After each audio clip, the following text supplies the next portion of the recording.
dia a todos. Também gostaria de agradecer à banca muitíssimo, mais uma vez, inclusive por topar, né, esse momento novamente, dada essa circunstância especial que houve. E agradecer também a todos os presentes. Eu espero honrar essa presença da plateia, de todos que estão aqui, fazendo uma boa apresentação desse documento. Vou compartilhar aqui a tela com vocês. Então, sou Ana Carolina Campos de Mello, orientada pela Ana Cláudia Duarte Cardoso, que acabou de falar, doutoranda pelo programa de pós-graduação em Economia, da UFPA, e vou trazer como tema o título do meu trabalho, é O Invisível em Movimento, um estudo sobre o urbano e suas possibilidades no Sudeste paraense. E para começar a tratar sobre essa pesquisa, eu gostaria de retomar a trajetória que envolve o desenvolvimento desse trabalho. Então, essa trajetória iniciou há 7 anos atrás, em 2013 e 2014, com o primeiro projeto de pesquisa do qual eu pude me aproximar do contexto do Sudeste paraense. Era um projeto sobre avaliação do programa Minha Casa Minha Vida, nesse contexto, e, na sequência, no mesmo ano, também foi desenvolvido um projeto muito importante para essa trajetória, para a trajetória,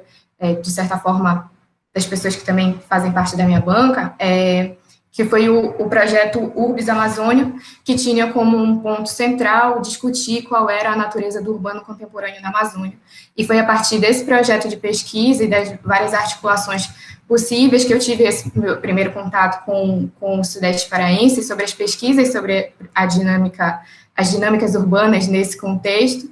e foi possível também esse primeiro reconhecimento de quais eram essas especificidades, ou quais eram essas práticas que estavam, socioespaciais, que estavam colocadas nesse território.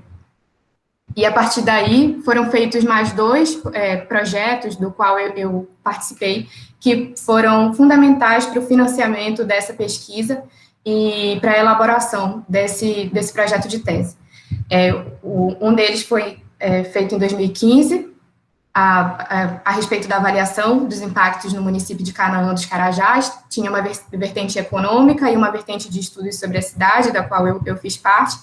E, por último, um projeto universal do CNPq, coordenado pela Ana Cláudia, que tem a ver com a caracterização dos padrões de urbanização portadores de sociobiodiversidade na Amazônia Oriental. Mas, de forma geral, o que eu queria dizer é que todos esses projetos foram fundamentais para o financiamento dessa pesquisa que aqui se desenvolveu e para a realização dos campos, principalmente dos campos que dão subsídio, foram fundamentais para o desenvolvimento dos argumentos, da hipótese, dos objetivos desse trabalho. Os desdobramentos dessas pesquisas me levaram a ter esse primeiro contato com o Sudeste paraense e a realização desses ciclos de pesquisa que se sucederam. O primeiro ciclo de pesquisa relacionado ao tema da tese, especificamente, se deu em agosto de 2016, quando foi feita uma visita a campo à cidade de Canaã dos Carajás, com a participação de mais 2 pesquisadores, o Lucas Cândido.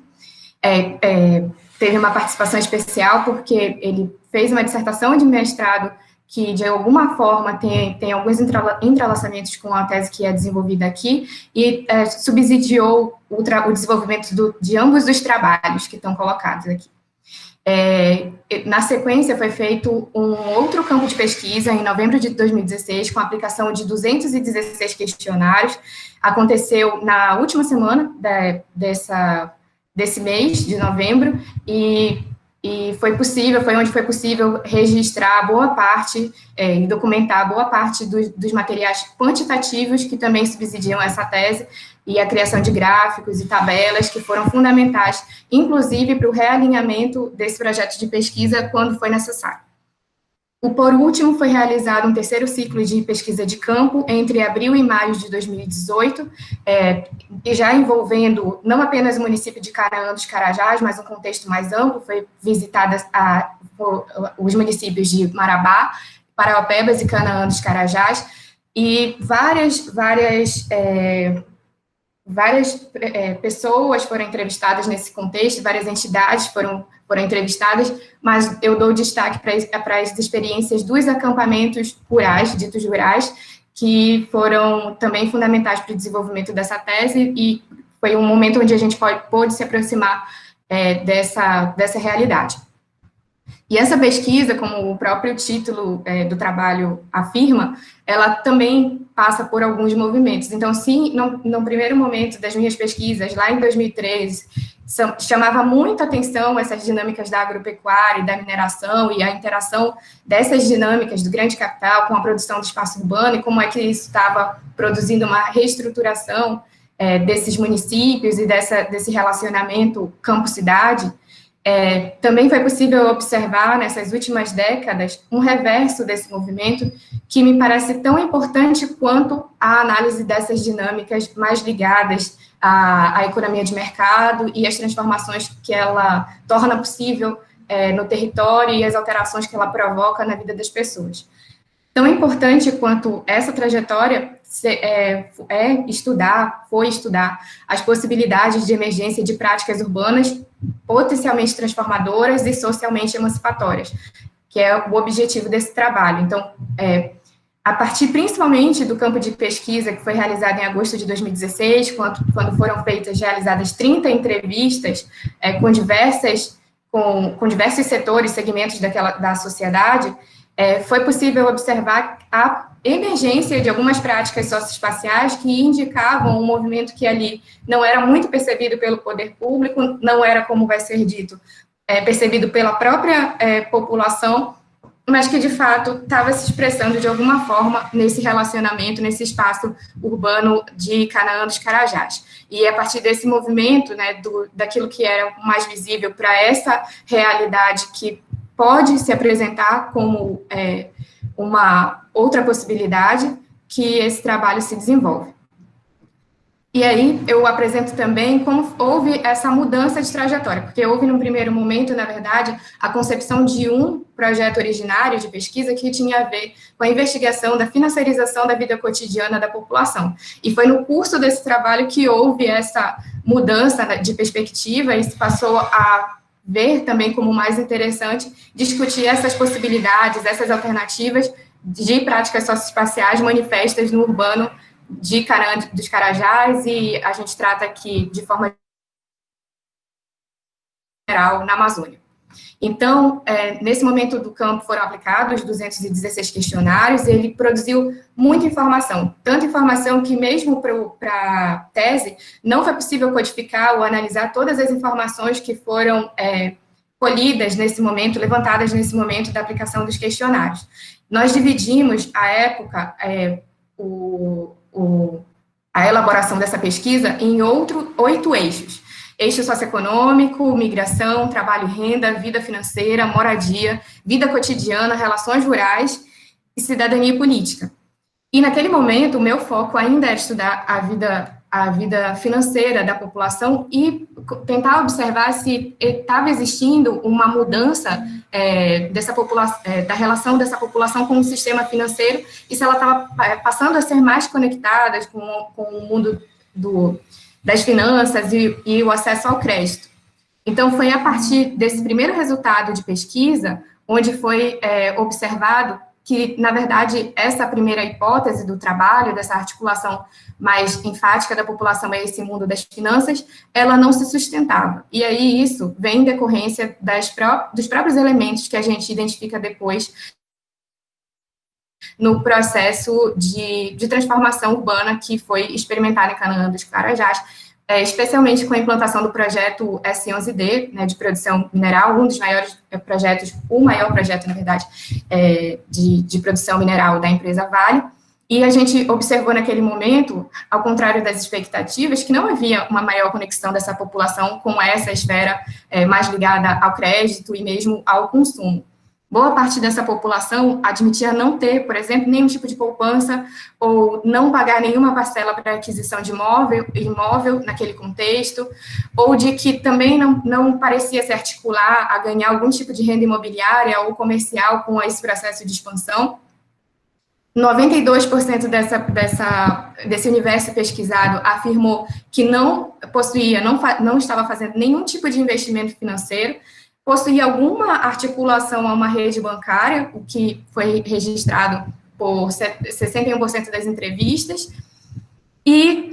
não possuía nem cartão de crédito e nem cartão de varejo, que era, na nossa percepção inicial, algum indicativo de vínculo a esse sistema de crédito e mesmo a uma tentativa de detectar o endividamento dessa população.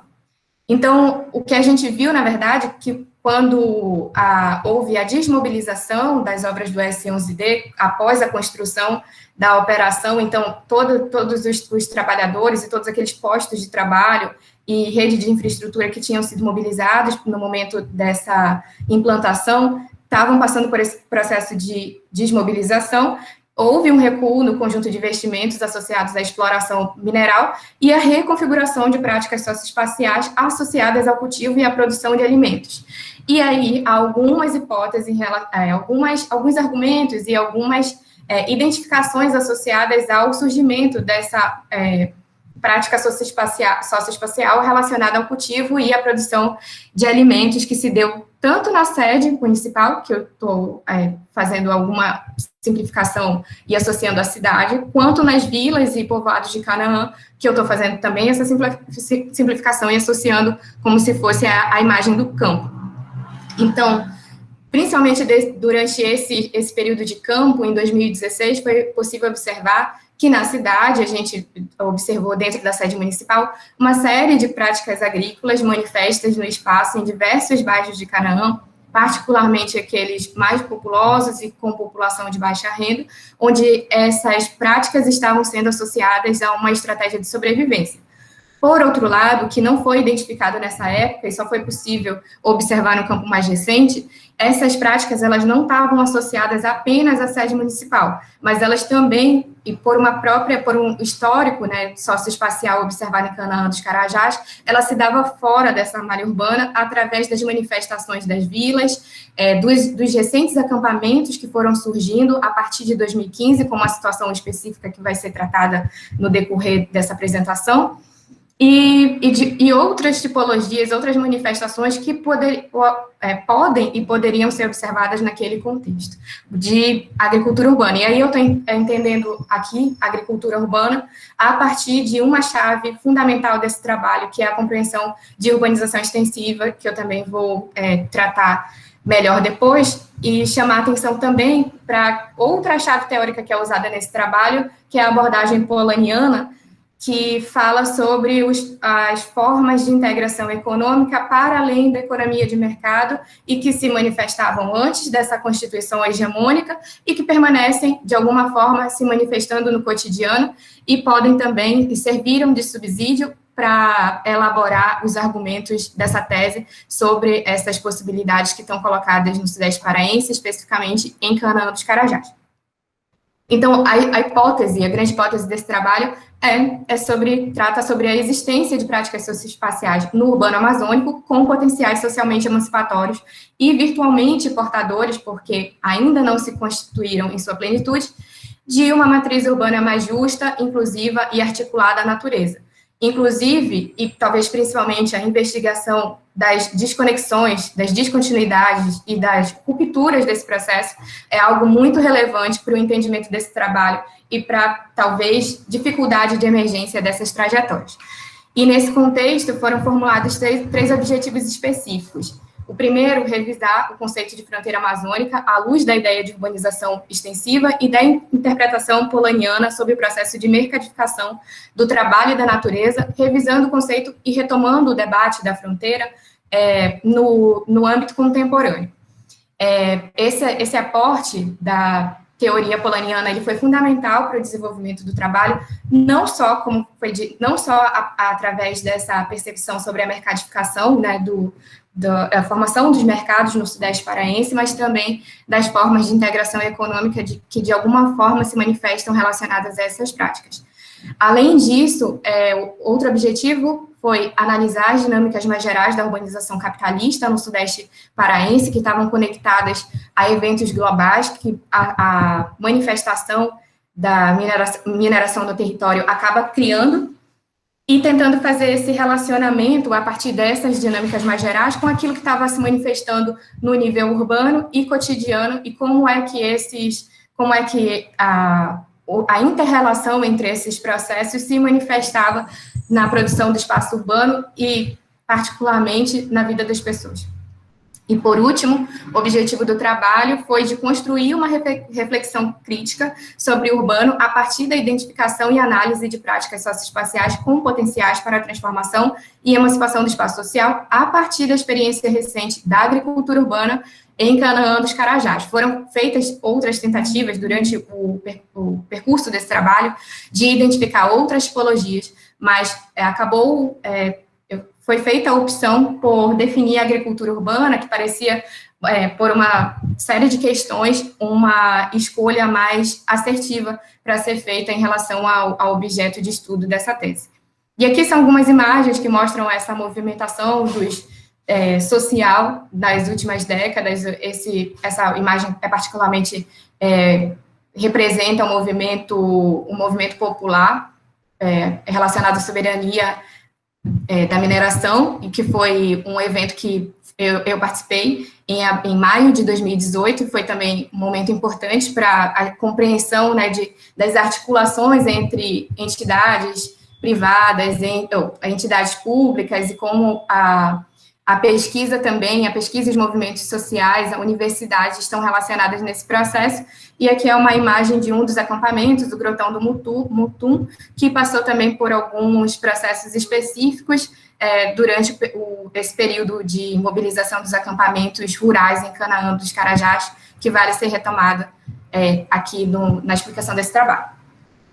E por que Canaã dos Carajás? Além dessa trajetória de pesquisa, que foi dita anteriormente no Sudeste Paraense, nas cidades de Marabá, Paraupebas, e desse ciclo mais recente em Canaã dos Carajás, é um contexto sobre maior influência da mineração, e nessa tese há uma discussão sobre essa fronteira urbano-mineral, e então Canaã dos Carajás se adapta muito bem à escolha desse como objeto de estudo. Também as dinâmicas de produção do espaço, e particularmente o relacionamento rural, que tem características que, ao meu ver, são importantes de serem investigadas, e o contexto mais recente, menos investigado, do que Marabá e Paraupebas, que tem uma produção, inclusive, acadêmica, de pesquisa maior nesse sentido. E a gente tem essas dinâmicas excepcionais, como o aumento da população, principalmente a partir da implantação do projeto S11D, embora esse seja o segundo ciclo da grande mineração, o segundo momento da grande mineração no contexto do Sudeste Paraense, já que houve a implantação, se iniciou a implantação da mina do Sossego em 2000 para a exploração do cobre, e foi o primeiro boom da expansão urbana e das modificações do relacionamento com o território, que foi observado em Canaã dos Carajás durante as últimas décadas.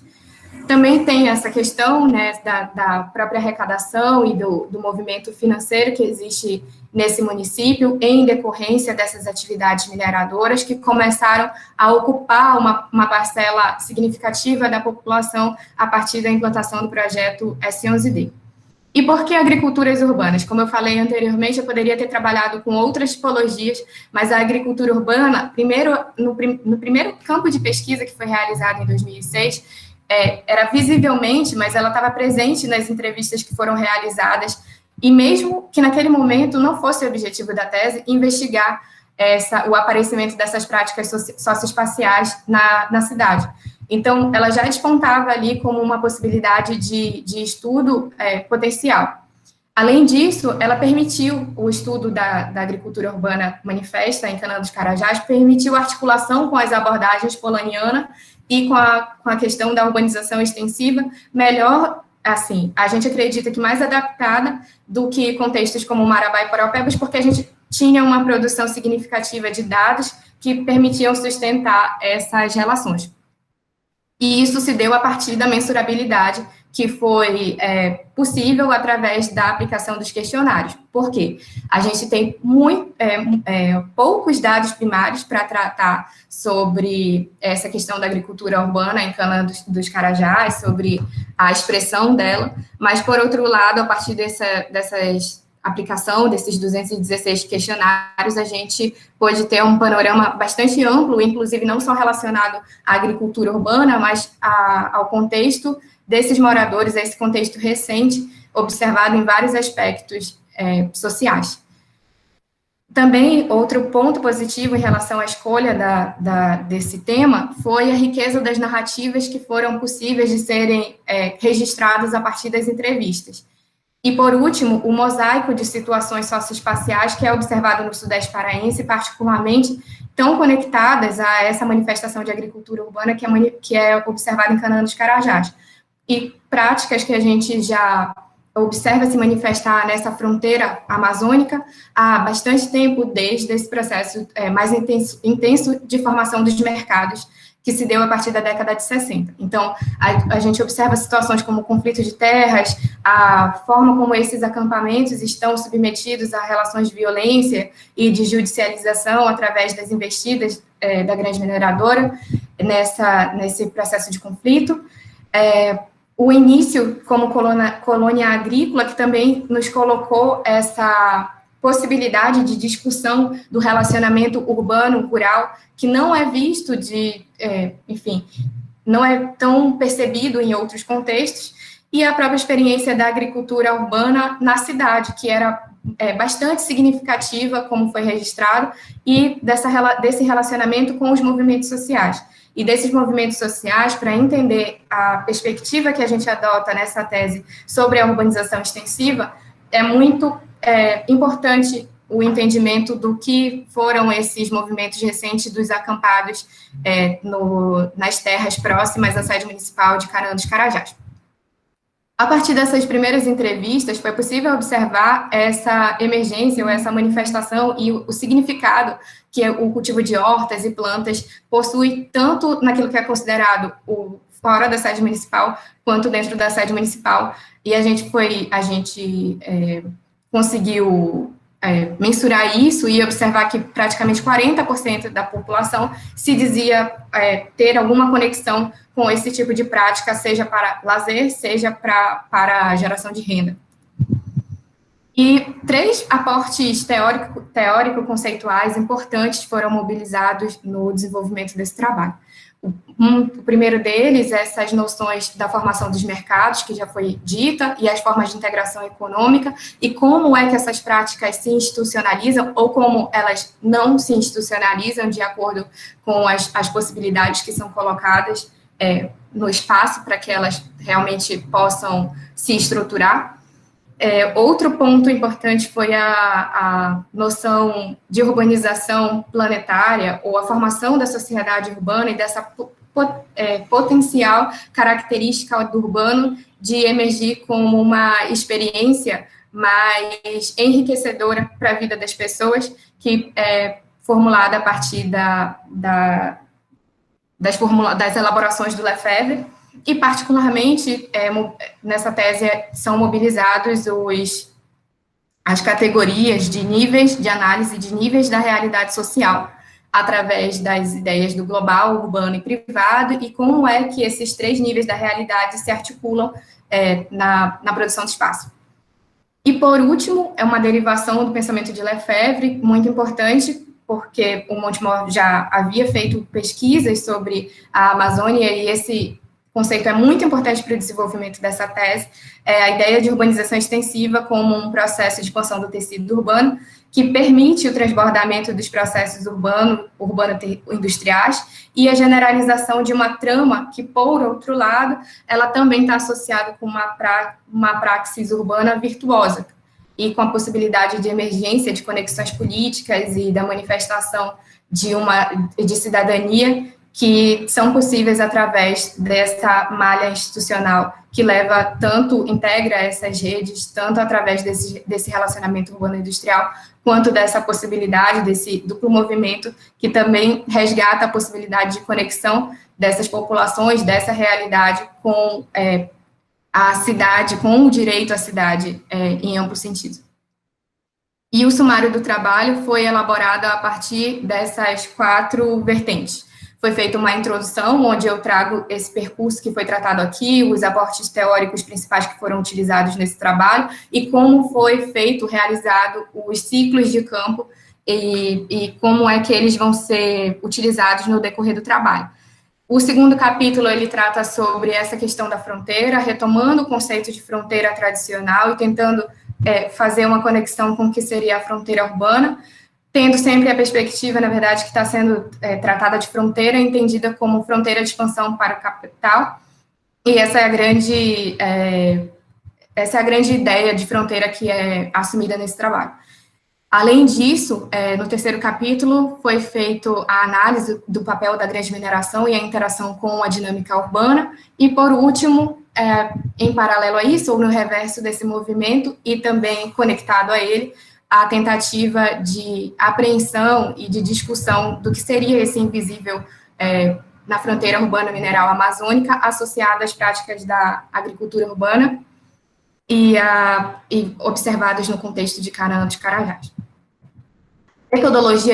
metodologia e o campo de pesquisa foram organizados, então, a partir de uma reflexão teórica e crítica da bibliografia de referência, que está relacionada principalmente ao tema da fronteira, a discussão da fronteira amazônica,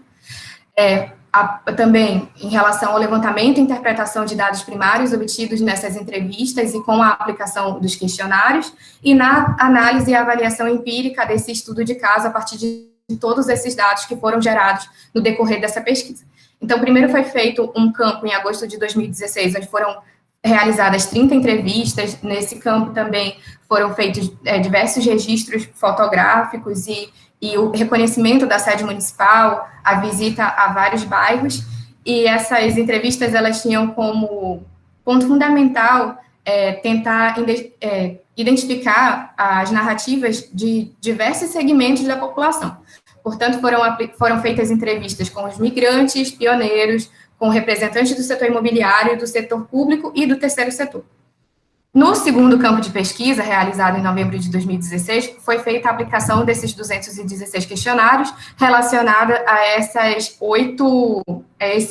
eixos que estavam sendo abordados naquele momento. É importante situar aqui que essas perguntas, elas não eram necessariamente fechadas. As perguntas que eram fechadas, estruturadas, elas tornaram possível a elaboração de gráficos, de tabelas, mas muitas dessas perguntas, elas se apresentavam de forma aberta e a própria codificação delas foi um pouco difícil. Por isso, é feito sempre o uso dessa análise qualitativa e quantitativa simultaneamente. E, por último, o último campo de pesquisa foi feito em abril e maio de 2018, também teve esse momento de realização de uma nova rodada de entrevistas, inclusive com novos atores sociais, a partir de um contexto mais amplo, que era indo em Marabá e também em Paraupebas e conseguindo entrar em contato com representantes dos movimentos sociais, lideranças, e principalmente um apoio muito grande que a gente teve da universidade nesse sentido, e de como é que os pesquisadores e professores, de alguma forma, davam sustentação para esses processos que estavam acontecendo e permitiram com que a gente pudesse ter um cenário mais amplo desses processos. E voltando para Canaã, nós fizemos as entrevistas com as lideranças, com os acampamentos e com uma entidade que é muito importante também dentro desse contexto, que é o Sindicato dos Trabalhadores Rurais de Canaã dos Carajás, que ofereceu também uma rede de apoio para a elaboração dessa pesquisa.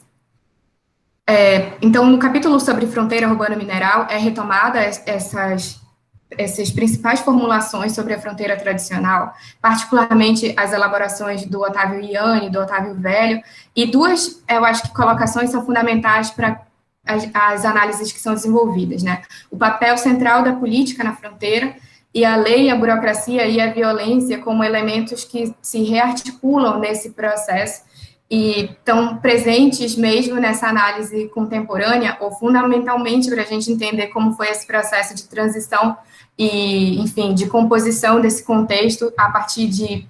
Canaã dos Carajás, de 1980.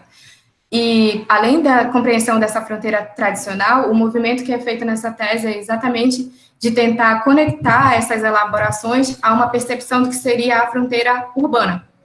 Então, essa fronteira urbana, que também tem uma manifestação do campesinato, que é assumida nessa tese como permanente. Esse campesinato, ele não desaparece, é um elemento fundamental também para o entendimento dessas novas experiências, e na percepção da Berta Becker, esse campesinato se manifesta de uma forma móvel e polivalente, que permite essa sobrevivência e essa manifestação múltipla, e que vai adquirir múltiplos significados no contexto do Sudeste paraense. Além disso, tem um ponto muito importante da pesquisa da Berta Becker, que é retomado nesse trabalho, que é o conceito de fronteira como espaço não plenamente estruturado, então, potencialmente gerador de novas realidades, e gerador de novas realidades em amplo sentido, né? Eu posso entender essas realidades quanto tanto essas dinâmicas que estão associadas ao grande capital, que vão contribuir ainda mais para a desestruturação desse território no sentido social e ambiental, mas também potencialmente gerador de realidades virtuosas, como essa expressão da agricultura urbana, ou como está colocado, mesmo que seja ainda de forma embrionária, essa possibilidade no Sudeste paraense. E, como eu falei anteriormente, tentando conectar essas discussões sobre fronteira tradicional urbana com a ideia de que é uma fronteira, essencialmente, o que a gente tem na Amazônia, uma fronteira de expansão de capital, e retomando um estudo de tese que foi feito também no âmbito das pesquisas aqui desenvolvidas sobre a Amazônia, dessa fronteira como uma manifestação socioespacial da extensão ainda incompleta do capital sobre o território, que é o que nos permite, inclusive, observar essas formas de integração econômica que se manifestam não apenas pelo mercado, mas como a reciprocidade, a redistribuição e a própria troca não econômica, não no sentido econômico, dentro do contexto do Sudeste paraense. E esse movimento, né, de construção dessas elaborações teóricas tem um sentido que é conectar com a ideia de urbanização extensiva e com uma elaboração sobre a existência de uma fronteira urbano-mineral contemporânea, que é o contexto que está sendo investigado. Vendo essa urbanização extensiva como um movimento que também é vetor de cidadania e de modernidade em direção a fronteiras e regiões remotas, como é o caso da Amazônia, que tornam possível essa politização intensa e rápida dos movimentos sociais e comunidades, como, em certo sentido, é possível observar no Sudeste paraense. E alguns elementos são centrais também para entender o que essa fronteira urbana mineral, e que não necessariamente tem a ver com a discussão de fronteira, mas elas são fundamentais para o entendimento desse trabalho. Primeiro, relacionada a essa trajetória do campesinato amazônico, que é fundamentada numa diversidade estrutural profunda, a partir de uma rica e criativa combinação entre os elementos da diversidade natural e social que se transformam, se renovam e se reconectam no espaço amazônico. Uma dessas percepções é exatamente o papel que o migrante nordestino vai ter nesse contexto recente de formação e de estruturação e de renovação do campesinato amazônico no Sudeste paraense. Além disso, a noção de desenvolvimento. Uma das noções que o Arley traz no trabalho de tese dele é exatamente essa possibilidade, essa igualdade da industrialização da industrialização entre desenvolvimento, da igualdade entre desenvolvimento e industrialização, que é uma chave teórica essencial para o desenvolvimento da interpretação dos limites e das descontinuidades das trajetórias socioeconômicas amazônicas, porque eu acabo vendo o urbano industrial como a única trajetória possível dentro desse contexto, e isso se formula tanto a nível institucional, porque eu tenho toda uma estrutura política e um paradigma que se sustenta nessa percepção urbana industrial como essa realidade que assume uma hegemonia e se apresenta como a única possibilidade, realmente, quanto isso toma uma dimensão no imaginário da população. E isso é observado tanto na fala dos pioneiros, quanto na fala da população que migrou recentemente para Canaã dos Carajás. O quanto a gente observa essas rupturas, aquilo que poderia ter sido a forma como a agricultura urbana poderia ter se manifestado e tudo aquilo que ela não é, devido a essas institucionalidades que acoplam na fronteira amazônica de uma forma muito acachapante em relação a essas outras manifestações. E tudo isso é vinculado a esse imaginário que foi constituído ao longo dessas décadas, sobre esse imaginário de progresso que está associado à produção em larga escala, à expansão excepcional das cidades e a criação de estradas. As estradas acabam sendo, simbolicamente, uma expressão desse processo de desarticulação, de não conseguir ver nas trajetórias locais, na própria agricultura urbana, uma possibilidade de emergência e de desenvolvimento da experiência urbana, porque outras conexões são priorizadas e têm a ver com essa dimensão do urbano industrial que é assumido e pode ser observado na fronteira. E foi feita uma tentativa também de construção de um gradiente socioespacial que desse uma noção dessa articulação entre Marabá, Paraupebas e Canaã dos Carajás, no sentido da gente mostrar que existe uma formação específica, né, devido ao contexto histórico e socioespacial de cada um desses municípios, que faz com que a gente tenha diferentes tipologias. A grosso modo, eu associei a cidade de Marabá àquilo que seria a cidade tradicional na Amazônia, Paraupebas ao que seria a cidade da empresa, e Canaã dos Carajás a representação da cidade neoliberal. E essa formulação dessas tipologias me ajudou a entender exatamente esse processo das articulações que são possíveis exatamente por conta de uma estruturação e consolidação de institucionalidades que estão colocadas, por exemplo, num contexto de Marabá, que é um contexto onde eu tenho mais tempo, né? Eu tenho uma constituição espacial que tem uma manifestação mais longa do que esses outros dois contextos, ao mesmo tempo em que eu tenho situações que não vão ser renovadas, apesar dessas três cidades estarem de alguma forma conectadas às dinâmicas da mineração. Possivelmente, como é apontado no trabalho, Canaã dos Carajás manifesta um contexto muito específico em comparação com essas outras duas cidades. E no capítulo subsequente é exatamente explorado como é que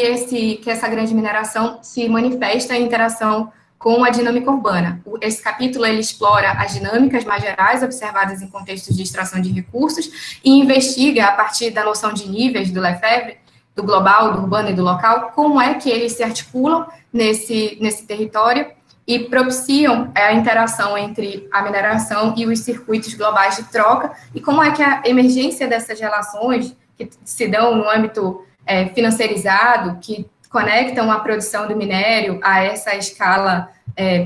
do mundo das finanças, como é que isso cria rebatimentos e cria conexões com os atores que estão ali no nível urbano e, mais especificamente, no nível da vida cotidiana. Então, essas dinâmicas em curso nos locais de extração de recursos conectam esses atores e projetam vários impactos sobre a vida dessa população, como a reestruturação urbana, a mudança do relacionamento urbano-rural e a própria relação da população com a natureza. E aqui são duas imagens ilustrativas para mostrar talvez esses diferentes níveis que se manifestam, né? De um lado, eu tenho uma tentativa de mostrar ainda a permanência das unidades de conservação e das reservas indígenas, que são muito relevantes para esse território, e, por outro lado, a manifestação já de investigação minerária, que toma praticamente todo o território de investigação. E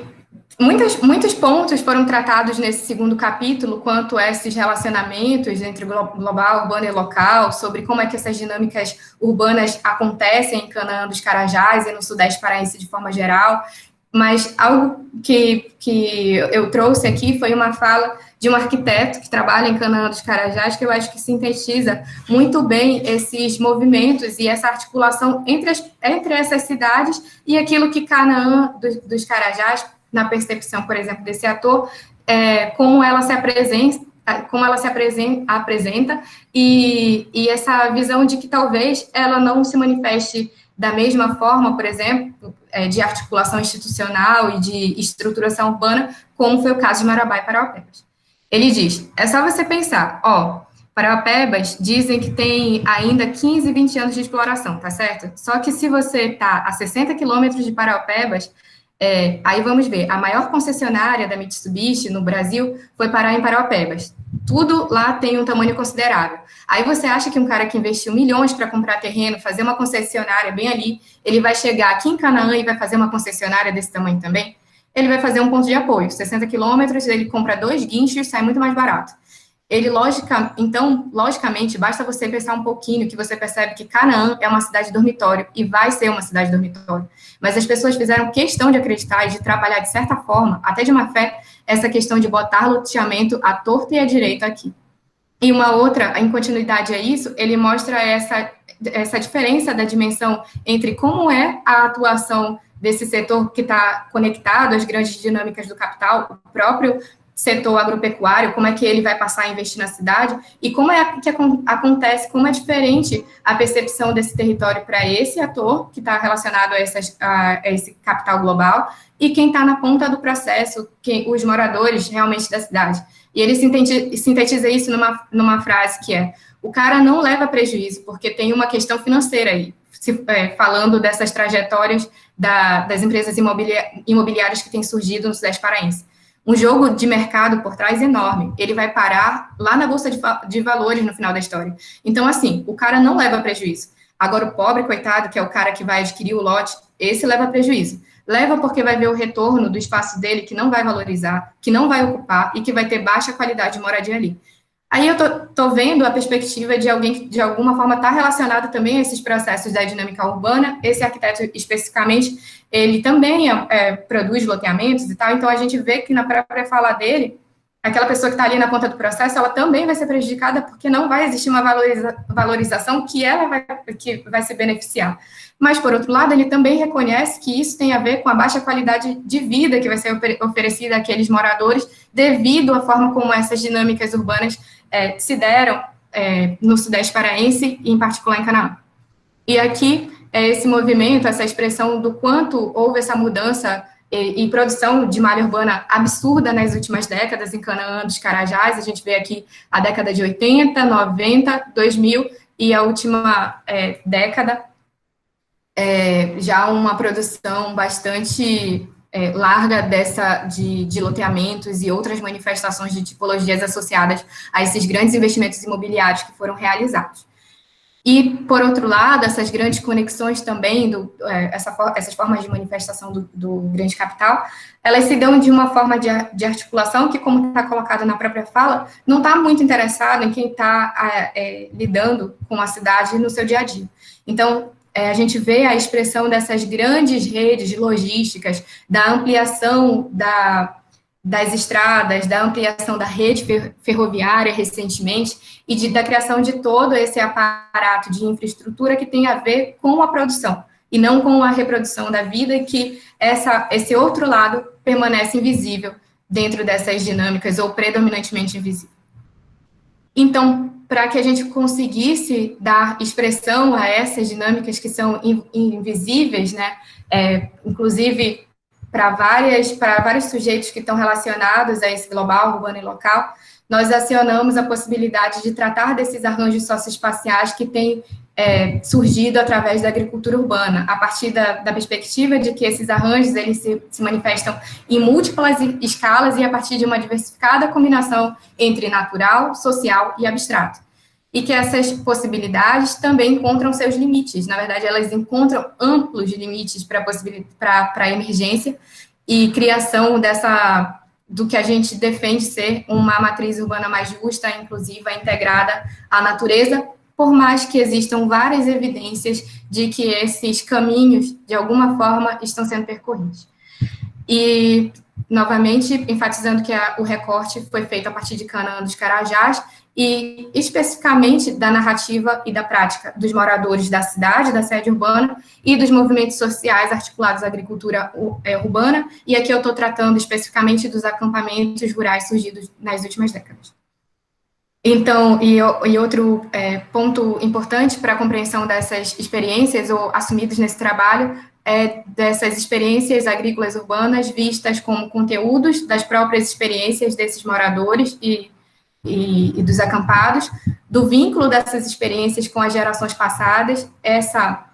Esse ponto, ele é retomado em várias narrativas desses moradores sobre a forma como eles se conectam no território e sobre a produção da prática do cultivo em Canaã dos Carajás, e a possibilidade, então, de recriação permanente desses saberes entrelaçado às práticas cotidianas, mesmo manifestas em um contexto de muita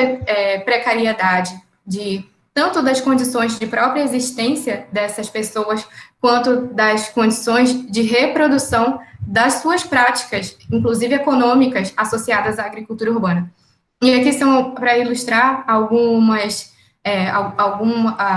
imagens da produção que nós observamos nos acampamentos e das tipologias construtivas que também são observadas predominantemente nesses locais. E também para situar melhor a situação de Canaã dos Carajás, que eu tenho falado aqui, mas abordando talvez mais profundamente isso, a gente tem uma situação que não é à toa que é uma agricultura urbana mais expressiva. Ela nasce, na verdade, como um município, como uma colônia agrícola, no âmbito dos grandes projetos federais, e mais especificamente do projeto Grande Carajás, e a partir da mobilização das colônias agrícolas e dos centros de desenvolvimento regionais, tanto que a Canaã dos Carajás, na verdade, era identificada inicialmente como o CEDER 2, ou seja, parte de um dos centros de desenvolvimento regionais que foram pensados no momento de mobilização dessas colônias. Então, tinha o projeto Carajás 1, Carajás 2 e Carajás 3, mas particularmente Canaã dos Carajás, nesse sentido, da agricultura, foi o projeto mais bem sucedido. O projeto Carajás 3 nem chegou a se desenvolver, porque por conta da desmobilização do grupo executivo de terras do Araguaia Tocantins, o GETAT, e Carajás 1, que fica próximo a Parauapebas, também teve um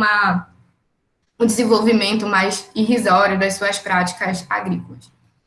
E aqui também, acho que não dá para ver muito bem, mas a trajetória desses últimos anos anteriores à implantação do projeto S11D. Então, a gente tem a chegada dos primeiros pioneiros. Os pioneiros, eu identifico como esses primeiros habitantes não indígenas de Canaã dos Carajás, que se dá a partir da década de 70 e que produziram boa parte das narrativas que são fundamentais para a gente entender essa formação do município. E eles ocuparam essa região na década de 70, muitos desses pioneiros ainda permanecem em Canaã dos Carajás, eles, de alguma forma, se beneficiaram desse momento de implantação, porque tinham terras e conseguiram, de alguma forma, financeiramente, muitos ganhos, e essa trajetória dos pioneiros, ela é muito interessante, porque ela, o tempo todo, pode ser contraposta à percepção dos recentes migrantes da cidade e, enfim, das dinâmicas do município de forma geral. Além disso, nós temos outros marcos históricos importantes para entender esse contexto de Canaã dos Carajás, como, por exemplo, a chegada do GETAT, a desmobilização do GETAT, como o GETAT chegou à sede urbana, né, a sede municipal, ela é formada a partir do CEDER 2, e em seguida a essa desmobilização, e começa um processo também, a partir do final da década de 80, da criação dos demais municípios. Então, eu tinha até esse momento, na verdade, a vila de Canaã dos Carajás dentro do município de Marabá, e a partir da década de 80, do final dessa década, que começam a se formar os outros municípios, Parauapebas, Curionópolis, Eldorado, Água Azul, e em 1994, Canaã dos Carajás. E, nesse momento, a gente demora algum tempo, na verdade, para a instalação administrativa do município, que só se dá em 1997, e daí em diante a gente observa, principalmente a partir da implantação do projeto do Sossego, de extração de cobre, essas mudanças muito abruptas, mudanças urbanas na vida das pessoas. Aqui é uma imagem onde mostra essa separação e redistribuição, né, dos municípios a partir da década de 80, a informação do território como ele é hoje, e algumas imagens de Canaã dos Carajás, retomando, né, o que ela foi nessas últimas décadas, e tem uma imagem que é interessante, que é sobre a vila de Mozartinópolis, que foi uma vila desativada no contexto de implantação recente da S11D,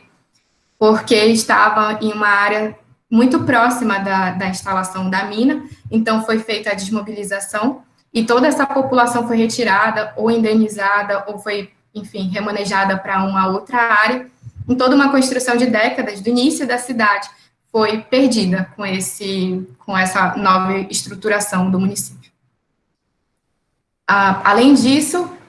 foi feita toda uma recuperação a partir dos questionários e tentativa de caracterizar o perfil dessa população que estava sendo entrevistada e que está conectada de alguma forma a essas práticas da agricultura urbana em Canaã dos Carajás. E a gente pôde, por um lado, reafirmar algumas hipóteses ou alguns pensamentos que a gente já tinha sobre o perfil dessa população, mas algumas coisas novas também surgiram nesse processo. A gente, por exemplo, observou que essa população ela é bastante diversa, né? É possível observar migrantes de várias partes do país, mas especialmente do norte e do nordeste, que representam 80% dessa população, e 40% dessa população é de origem nordestina, e especialmente do estado do Maranhão.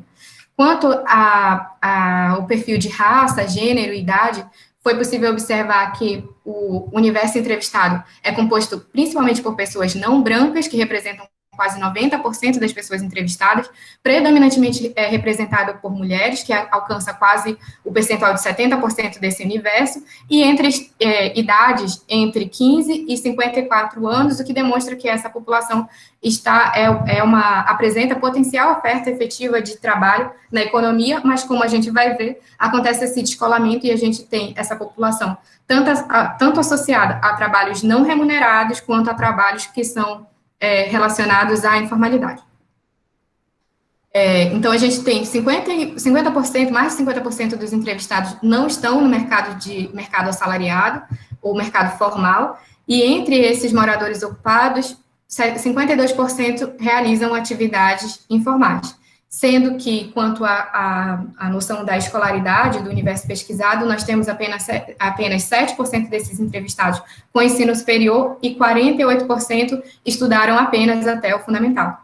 Então, o que a gente consegue caracterizar a partir dessa análise inicial é o que a gente já havia atestado durante as entrevistas, durante a percepção das narrativas desses migrantes, né? Um cotidiano empobrecido, e isso tem uma conexão profunda com o acesso reduzido dessa população à educação e ao trabalho remunerado, e é um contexto de incertezas e ausências de oportunidades que parecem brecar e, ao mesmo tempo, estimular algumas experiências que são colocadas em Canaã dos Carajás, mas que só aparecem porque são associadas a um contexto de precariedade e de estratégias de sobrevivência. De outra forma, talvez não fossem acionadas, não são percebidas nesse contexto com seus potenciais de transformação e de uma economia que possa ser substantiva para a vida dessas pessoas. E, por último,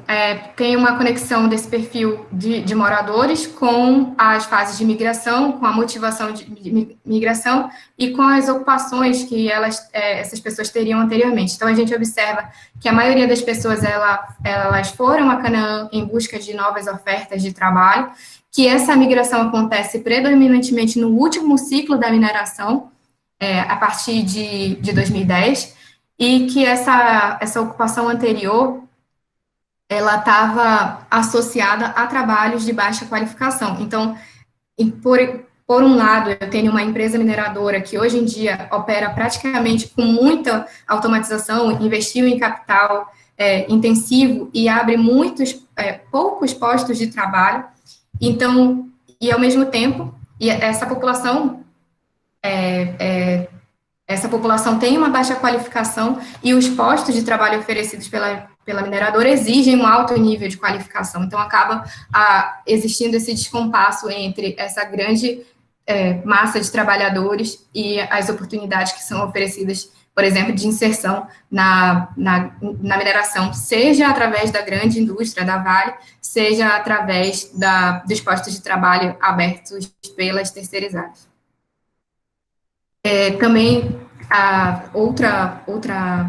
característica importante desse perfil é que essas pessoas elas já estavam no norte, então a maioria desses migrantes, mesmo oriundo do Nordeste, e, enfim,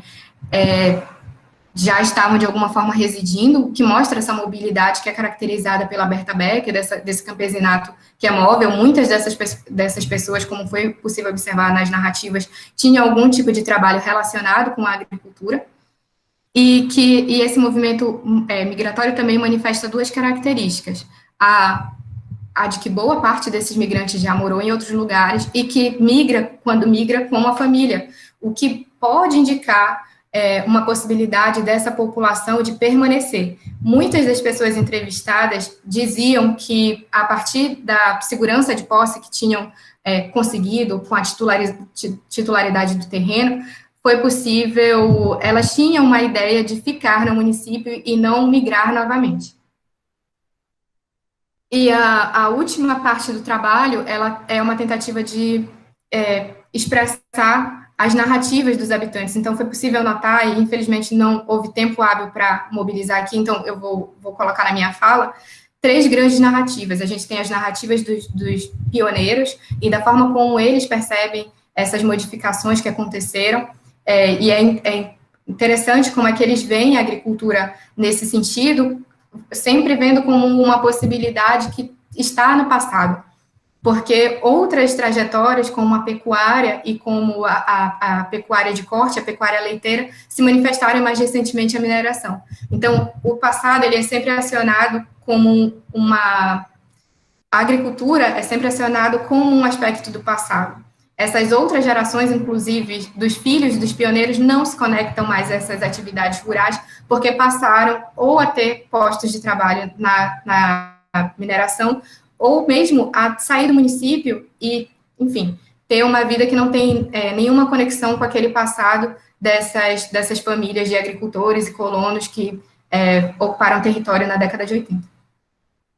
E, por outro lado, a gente tem a narrativa dos pioneiros, a narrativa dos migrantes e a narrativa do imobiliário. Do imobiliário com aquela perspectiva que foi tratada no capítulo anterior, né, vista como um espaço de acumulação. Então, a grande intenção dessas pessoas que estão conectadas, mesmo aquelas pessoas que estão conectadas ali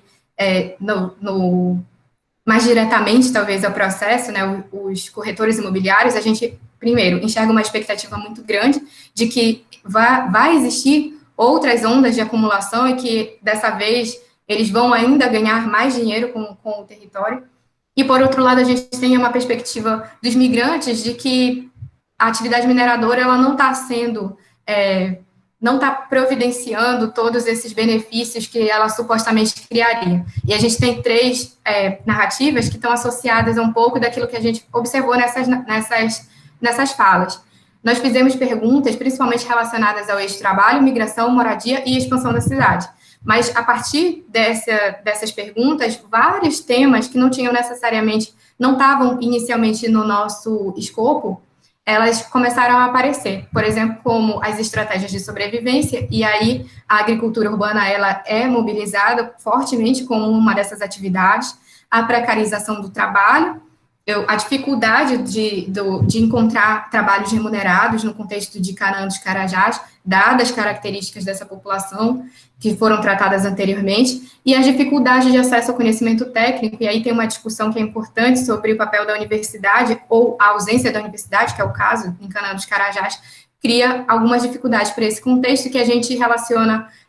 essas características, de forma geral, com uma negação do direito à cidade e à cidadania. Então, aqui eu tenho três falas que elas mobilizam um pouco dessas características. A primeira se refere a essa ausência de oportunidade. Não tive ainda oportunidade nela, nem ela, a filha. Então, é por isso que eu não gosto muito daqui, por causa disso. Porque nunca a gente teve a oportunidade da gente ganhar alguma coisa assim, trabalhar das empresas daqui. Então, eu não posso contar com ela, com a mineradora. Por outro lado, essa mesma população manifesta nas suas falas a articulação, a possibilidade de criação de várias estratégias de sobrevivência. Como está dito nessa fala seguinte, né? Podia ser na área de limpeza, como dando uma possível oportunidade de trabalho, ou podia ser fazer bolo, salgado, um bocado de coisa, mas não houve oportunidade. E, por último, um registro sobre a ausência desse conhecimento técnico, né? A gente estava querendo faculdade para cá, né? Porque eu terminei o terceiro ano do ensino médio, aí eu tenho que me deslocar daqui para fazer faculdade. aí não tem condições. Então, essas séries de dificuldades que são observadas na vida cotidiana e as próprias dificuldades de emergência e de conexão desse saber popular da agricultura urbana com o conhecimento técnico, porque eu acabo não criando articulações, e essas articulações, quando existe do conhecimento técnico, ela está dominada ou ela está predominantemente mobilizada por um paradigma urbano-industrial e associado à manifestação da agropecuária e não da agricultura familiar. Outro aspecto interessante, e aí, novamente, as narrativas são muito ricas e vários aspectos poderiam ser tomados aqui, mas algo que me chamou a atenção, particularmente, foi essa história, essa narrativa do desamparo e da negação da cidadania, que tem a ver, inclusive, com uma mudança na vida dessas pessoas, como um ponto de inflexão associado, muitas vezes, a questões de saúde, a perda de pessoas, ou a enfermidades que esses sujeitos, que esses indivíduos enfrentam no seu dia a dia, que tornam ainda mais difícil a sustentação e a reprodução da vida nesse contexto. E essas narrativas do invisível, elas são caracterizadas dentro desse aspecto da agricultura urbana por articular formas de conhecimento tradicional e popular, que são repassados de gerações a gerações, são praticadas principalmente por migrantes oriundos do Nordeste, como foi identificado principalmente a população maranhense, e especialmente observada nos bairros com população de baixa renda, e aqui eu destaco os bairros Brasil Novo e Santana, onde a gente pôde fazer mais entrevistas relacionadas às experiências da agricultura urbana, e são mobilizadas predominantemente como mecanismos de sobrevivência, seja para o seu próprio consumo, para o consumo que essa população está gerando para si, ou para algum tipo de venda que eles possam ter, muitas vezes feita na própria vizinhança, mas como é possível ver nas falas, essa experiência chega a alcançar os supermercados. Então, a gente tem parte dessa produção agrícola, que é completamente dificultada por uma série de motivos. Ela não tem uma infraestrutura para acontecer, ela não é incentivada pelo poder público, na verdade, ela não é vista, né? E ao mesmo tempo, é uma agricultura que chega a abastecer os supermercados locais. Manifesta em condições muito precárias, como eu falei, e não é identificada como uma atividade de geração de renda. Mesmo para essas pessoas que estão mobilizando a agricultura urbana como uma estratégia de sobrevivência, muitas vezes, nas próprias narrativas, não é vista como uma possibilidade de geração de renda ou como algo que pudesse se desenvolver em outros sentidos nessa experiência urbana. Então, são, de modo geral, consideradas residuais, tanto no imaginário, na fala dos pioneiros, quanto dos migrantes. E ao mesmo tempo, que é uma contradição, elas se manifestam de uma forma tão diversa e tão visível, que na pesquisa que nós fizemos, muitas dessas pessoas diziam que mantinha alguma atividade relacionada ao cultivo, tanto em casa quanto no meio rural, e que também observava essa atividade predominantemente como lazer. Quando a gente fez essa distinção entre as pessoas que consideravam, por exemplo, plantar uma atividade como uma atividade de lazer ou como uma atividade de trabalho, a maioria das pessoas identificava como uma atividade de lazer. Apenas 16% do nosso universo entrevistado dizia que mantinha essa atividade como uma forma de geração de renda. E isso tem uma associação com com a própria pesquisa que foi feita em relação às despesas que essa população tem para se manter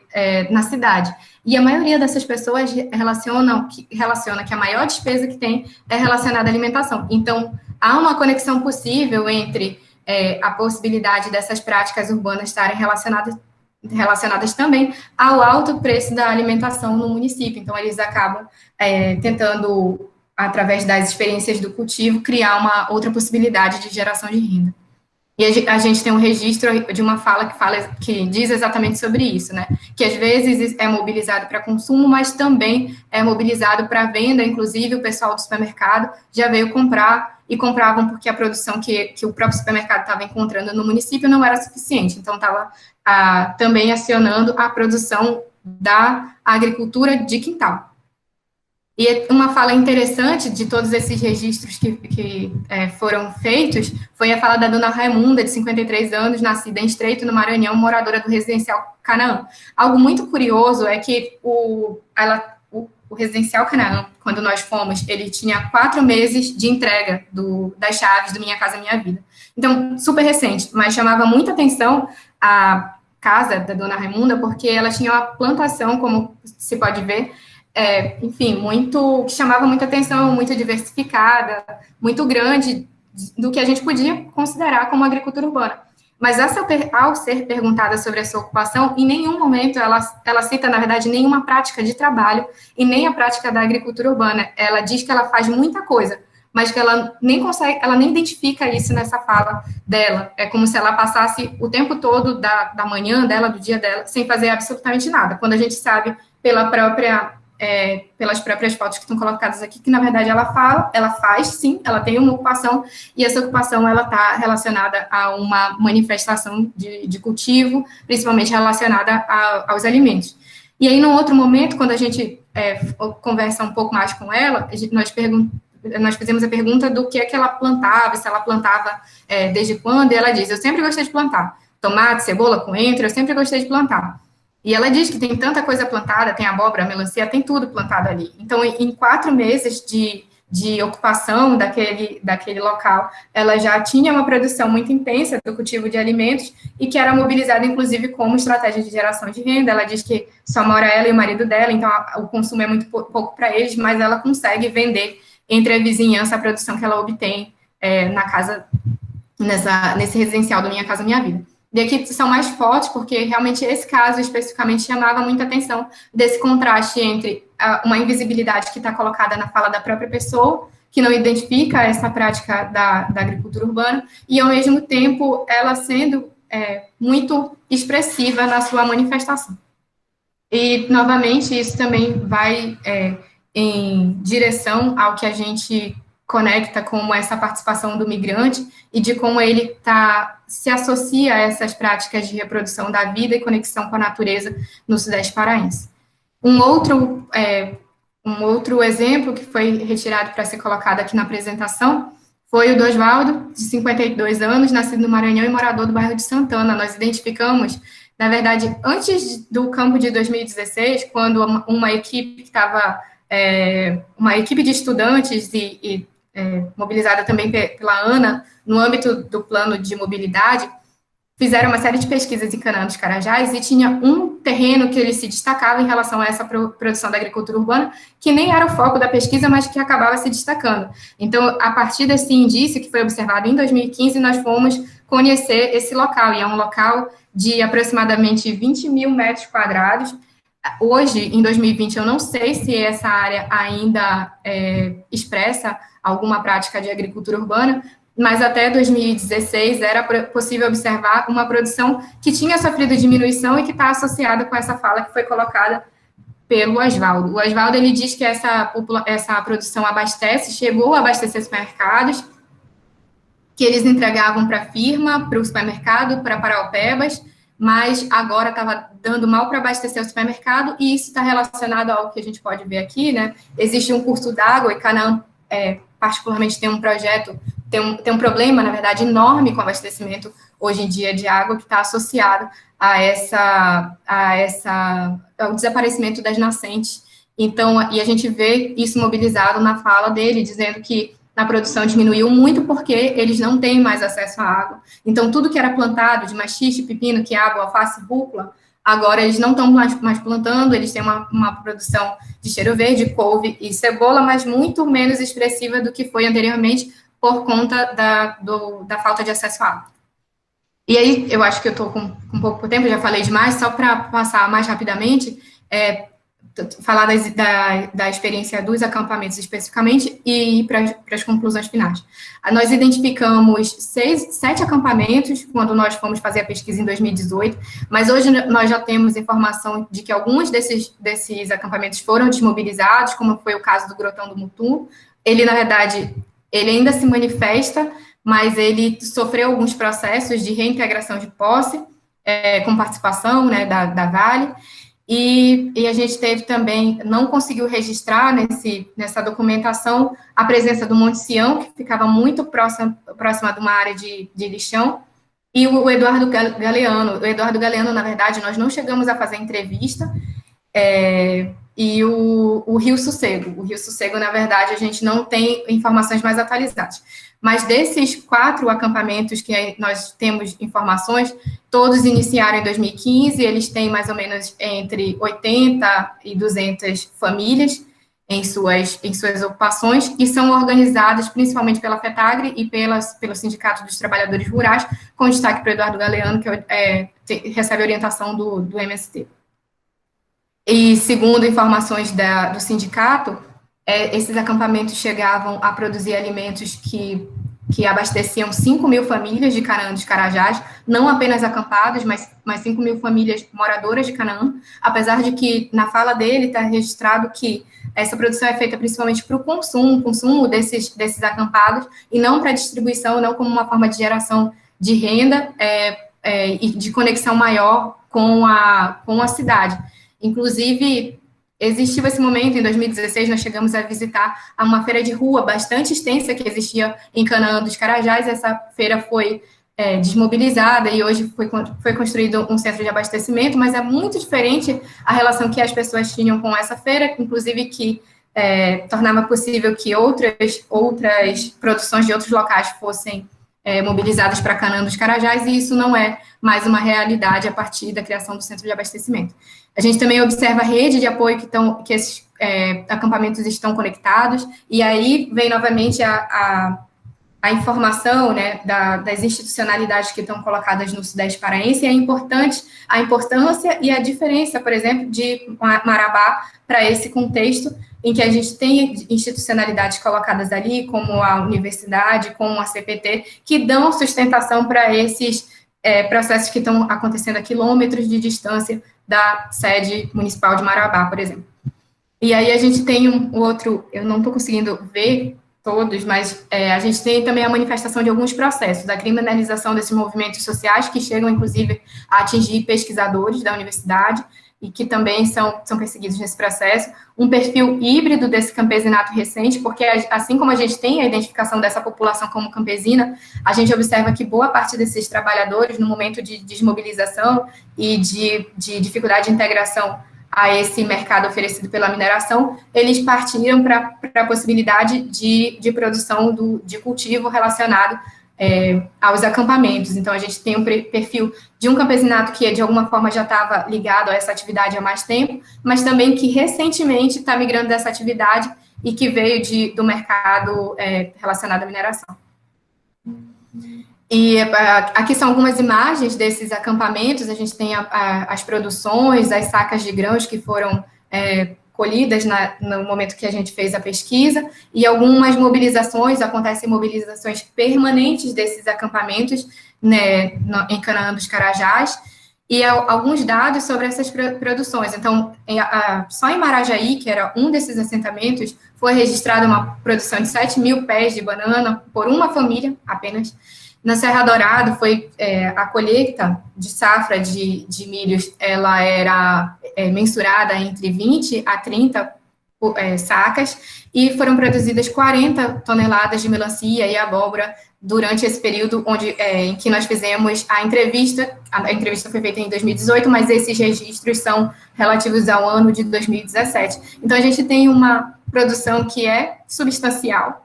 de alimentos, né, desse cultivo, que não pode ser desconsiderada, e, ao mesmo tempo, ela não está registrada em local nenhum. O poder público tem poucas ações em relação à agricultura urbana, definitivamente não estão conectadas com a história desses acampamentos, embora tenham alguns acampamentos desses passando por processos de titulação, ainda não finalizados, mas, de forma geral, esses registros, eles são orais, eles não são observados documentalmente. Difícil. A gente tem, na verdade, uma produção de pesquisa, né, que consegue fazer esses primeiros registros. Então, as teses recentes, como do Bruno Malheiros e do Michelotti, que são pesquisadores, professores da Universidade do Sudeste Paraense, foram mobilizados aqui como uma forma de registro dessas recentes experiências no Sudeste Paraense, porque é assim que a gente tem encontrado. De outra forma, os dados do setor público não tem nada muito produzido a esse respeito. E sobre esse papel da universidade, a gente também observa um projeto recente de criação da cartografia social, que fez a localização de todos esses, o mapeamento de todas essas experiências, e faz também, e não é só visibilizar, não é só mapear, mas dar formação para essas pessoas e, de alguma forma, produzir essa troca entre o que é a prática cotidiana dos acampamentos e essa experiência da universidade, que tem sido muito enriquecedora para esses acampamentos e é visível em Canaã dos Carajás nesse período recente. E é uma fala sobre esse projeto da nova cartografia social e sobre essas experiências. E, por último, concluindo o trabalho nesse debate sobre a virtual emergência do urbano capaz de oferecer condições de emancipação e enriquecimento da vida cotidiana, foram mobilizados alguns aportes teóricos. Um dos principais deles, as ideias do Polanyi sobre essa mercadificação do trabalho e da natureza, principalmente associada no capítulo sobre a fronteira, como é que se deu esse processo, e essas formas de integração econômica, como a domesticidade, reciprocidade e redistribuição, que estão de alguma forma, presentes na manifestação das práticas da agricultura urbana. E essa abordagem ela foi útil para entender como se deu a formação desses mercados e evidenciar essas práticas. Ao mesmo tempo, foi utilizado também a derivação da lefebvriana, da urbanização extensiva, para entendimento dessas práticas. Então, principalmente para entender essas várias camadas da fronteira urbano-mineral, como esse espaço que permite múltiplas combinações dos sociais, espaciais e temporais, e que são aparentemente paradoxais, mas combinam processos incompletos de modernização com tentativas de construção de modernidades radicais e surpreendentes redefinições de tradições culturais e práticas sociais, e nesse sentido, nós assumimos essa prática da agricultura urbana como uma identificação desse processo. E também outro contexto, outro ponto dessa abordagem é de que, como eu trato desse contexto como uma totalidade social e como a realidade como produto das atividades práticas e de sujeitos que se reproduzem socialmente em contextos geográficos e históricos específicos, eu tenho, portanto, a formação de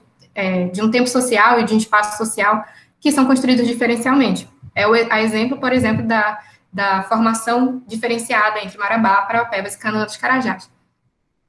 E que essas práticas socioespaciais estudadas especificamente no contexto de Canaã se manifestam de modo singular, interagindo com esses múltiplos níveis da realidade social e também nos permitindo olhar para o objeto de estudo como uma realidade que não se identifica completamente nem com o rural e nem assume o urbano como a manifestação do não rural. Ou seja, uma das perspectivas fortemente assumidas nesse trabalho é de que o campesinato ele não some, não é possível dizer que as práticas de ruralidade elas não estão manifestas. Pelo contrário, elas se renovam, elas são bastante expressivas no contexto urbano do Sudeste paraense. E esses dois aportes teóricos, eles foram importantes para avançar na interpretação das perguntas geradas no decorrer da pesquisa, a saber, como o processo de formação dos mercados no Sudeste paraense alterou essas práticas e experiências socioespaciais, criando um impacto muito grande na vida da população e no relacionamento dessa população com a natureza, ainda que tenha havido a intensificação da lógica de mercado capitalista nessas relações de sociedade e natureza que se dão principalmente com a integração do Sudeste paraense nesse movimento de integração à economia nacional, porque essas práticas socioespaciais baseadas fundamentalmente em outros princípios, como a reciprocidade, continuam a se manifestar. E porque essas experiências, ao se reproduzirem, elas não conseguem superar a condição que é vista nas falas, né, que é colocada nas falas como práticas residuais, e não são percebidas por um número maior de pessoas como processos sociais, econômicos, culturais e políticos úteis ao espaço urbano amazônico. E para ilustrar esses processos e a discussão dessas perguntas, foi mobilizada a experiência de Canaã dos Carajás, principalmente essas práticas cotidianas da agricultura, e a experiência dos moradores de vilas, localidades, e especialmente dos acampamentos recentes, localizados fora do perímetro urbano. A investigação também mostra as interrelações desses níveis da realidade, particularmente no capítulo que é voltado para análise da grande mineração e das repercussões na dinâmica urbana, e como é que elas conectaram, né, esses atores globais, intermediários e locais, de uma forma que estimularam a atração de grandes fluxos de capital para esses locais de extração e alavancaram uma expansão absurda da malha urbana e intensificaram processos de especulação com a terra. Um dos pontos que a gente coloca é exatamente que no reverso disso, que existe maior especulação com a terra no espaço de Canaã dos Carajás e uma dificuldade muito grande dessa população acessar o mercado de trabalho assalariado. Uma dessas experiências, dessas oportunidades de sobrevivência acionadas é exatamente a agricultura urbana. E, por último, eu gostaria de concluir retomando a pergunta de partida. Então, eu posso dizer que existem práticas socioespaciais manifestas no urbano amazônico com potenciais socialmente emancipatórios e que podem vir a constituir embriões de uma matriz urbana mais justa, inclusiva e integrada à natureza? Parafraseando Lefebvre, sim e não. Não, porque a razão industrialista, que é tratada, inclusive, merecia ser mais discutida no trabalho, ela tem sido bem sucedida em destruir, reduzir, negar e manter no invisível as possibilidades de plena emergência dessas práticas, e essa dificuldade de emergência não é só no sentido de não criar as articulações, por exemplo, com a criação de conhecimento novo, é no sentido da própria percepção entre os moradores de Canaã de que a agricultura urbana ela não é uma possibilidade, porque ela não, todas as institucionalidades que estão colocadas ali agem no sentido de fazer com que, aparentemente, exista apenas uma única via possível, que é a trajetória do urbano industrial. E, no entanto, ao mesmo tempo, simultaneamente, uma parcela da população migrante se afirma e manifesta e reconfigura as práticas associadas à agricultura urbana para a sua reprodução. É nesse sentido que, sim, como argumenta Montemor, a politização do espaço, principalmente observada nessas relações que estão constituídas por esses recentes acampamentos e os movimentos sociais que estão colocados ali, criou possibilidade de enraizamento de novas práticas socioespaciais no urbano. Uma vez que a vida urbana ela reúne condições privilegiadas para a criação e surgimento de inovações e permite a articulação de novos arranjos institucionais entre movimentos sociais, entidades, organizações públicas e coletivas. No entanto, de uma forma que ainda é muito dificultada exatamente por essa predominância de uma percepção desse paradigma urbano-industrial. E, por último, para finalizar, definitivamente, tem duas questões colocadas que eu acho que elas são pertinentes para abrir novas frentes de pesquisa que foram ensaiadas no decorrer desse trabalho. Uma tem a ver com essa possibilidade do campesinato no Sudeste paraense e as características que hoje esse campesinato carrega, que tem a ver com uma trajetória que se reafirma a trajetória de diversidade social e natural do campesinato caboclo amazônico, mas agora conectado a um outro contexto que tem a ver com a migração, principalmente de nordestinos para a Amazônia, e há um invisível nesse sentido em movimento, que é essa possibilidade de articulação entre o saber popular dessa população migrante e a forma de interação que já existe hoje desse saber com o bioma amazônico, que infelizmente se reproduz em condições de muita precariedade, mas mobiliza essas relações produtivas entre natureza enquanto força viva e as estratégias, enquanto estratégias de sobrevivência dessa população. E, de outro lado, o papel da Universidade Pública Amazônia, especificamente do Sudeste do Pará, e aqui eu falo também ao contexto, né, essa presença ou a ausência da universidade pública, ela tem um significado muito relevante para o fortalecimento ou para o enfraquecimento dessas inovações sociais e tecnológicas que podem vir a fundamentar processos de desenvolvimento endógeno na região, como também foi ensaiado demonstrar a partir das práticas da agricultura urbana. Então, é possível hoje notar que o envolvimento dos pesquisadores e estudantes e as trocas permanentes entre saber popular e técnico produz uma interação criativa entre conhecimento acadêmico e prática social, que tem contribuído de modo substantivo com os processos de politização, formação e fortalecimento dos contramovimentos no Sudeste paraense. Então, eu acho que esse papel da universidade, e particularmente nesse contexto de pesquisa que está sendo colocada para a população em geral, né,